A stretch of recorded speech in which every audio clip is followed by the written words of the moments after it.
Ámense unos a otros, sobre todo ámense los unos a los otros profundamente, porque el amor cubre muchísimos pecados. Practiquen la hospitalidad entre ustedes sin quejarse. Primera de Pedro 4, versículos 8 y 9. Es un hecho triste que uno no tenga que mirar mucho a la iglesia cristiana para descubrir que los creyentes a menudo no se aman los unos a los otros como deberían, o debería incluirme yo, no nos amamos como deberíamos. La proliferación de las denominaciones es un ejemplo de ello, y conocemos muchísimas. De hecho, hay tantas denominaciones que hoy por hoy hay iglesias no denominacionales, que inclusive se apartan y dicen: nosotros seguimos a Jesús o seguimos únicamente a la Biblia o alguna frase así similar, pero no son miembros de una cosa mayor, de una organización mayor, de las más conocidas, por así decirlo. Si bien es cierto, muchas de estas divisiones se dan por necesidad, por mantener la pureza del evangelio, el mensaje. También es cierto que otros comenzaron porque los individuos, los miembros de esas congregaciones, no podían tolerar con amor el desacuerdo en asuntos que no eran esenciales para la fe.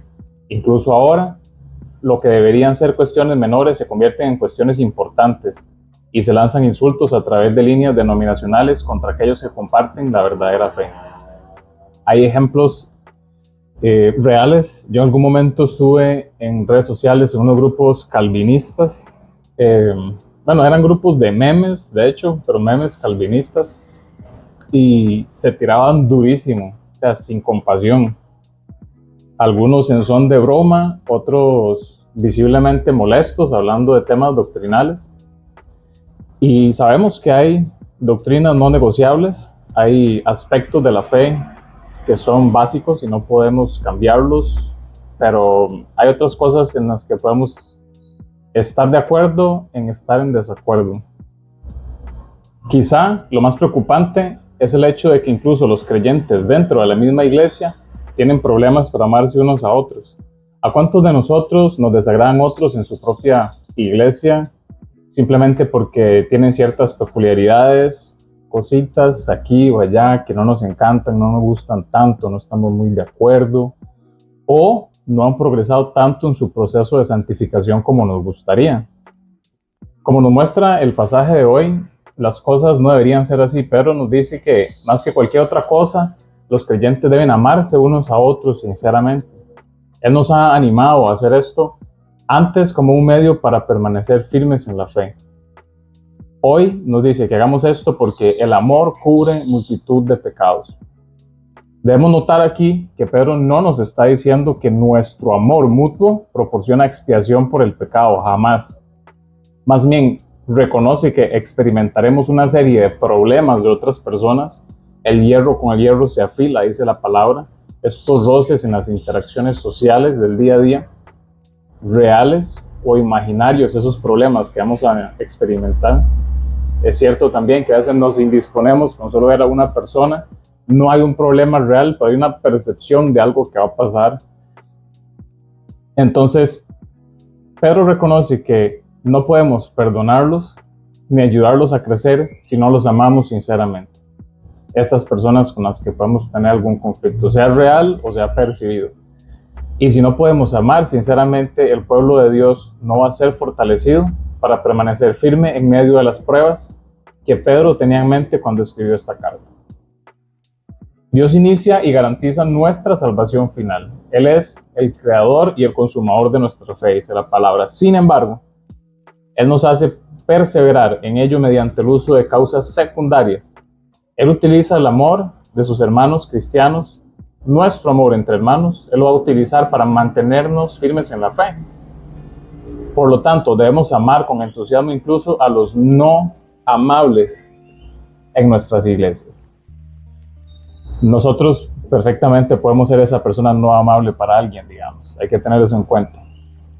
También nos dice Pedro que una manera de hacer esto es justamente el versículo siguiente, el versículo 9, mostrar hospitalidad sin quejarnos.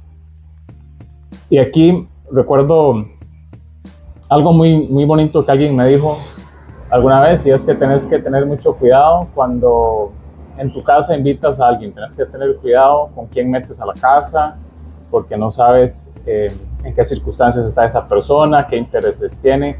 Refiriéndose a alguien que no conoces muy bien o estás comenzando a conocer. Un amigo me da un consejo: tenés que tener cuidado, guardar tu casa y guardar tu corazón. Ok, sí, es cierto, estoy de acuerdo. Pero ¿hasta qué punto yo como cristiano estoy cuidando tanto mi corazón que no dejo que nadie entre? ¿O está limitado a muy pocas personas el contacto que yo tengo? Tenemos que revisar esa línea entre cuidar el corazón y ser alguien huraño, ser alguien apartado. Deberíamos estar deseosos, ansiosos de ser el medio de Dios para fortalecer a los demás. Y podemos lograrlo mediante la comunión unos con otros en nuestros hogares y compartiendo nuestras vidas con ellos. Y ahora vamos al trono de la gracia.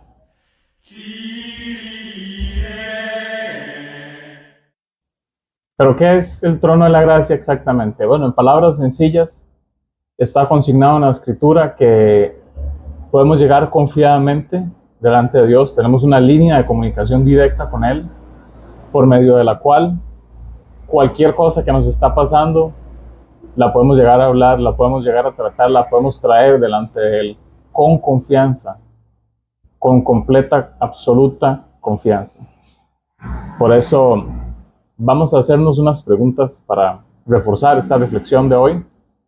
Y quisiera que cada uno de nosotros, en ese espíritu de humildad, las lleve al trono de la gracia, las converse con Dios.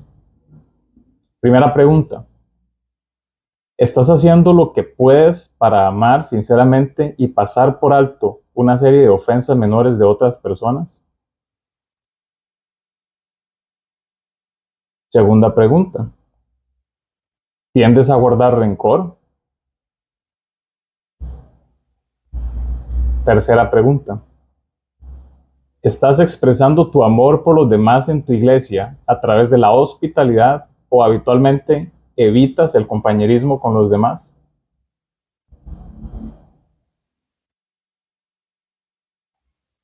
En oración, vayamos ante el Señor, pidámosle que nos ayude a amarnos como cristianos. Dice la Escritura que las personas que aún no conocen del Señor lo van a reconocer en nosotros por el amor que nos tenemos. Así que acudamos al Señor, pidámosle que nos ayude a amarnos y luego mostrar hospitalidad a alguien que no nos es tan fácil amar.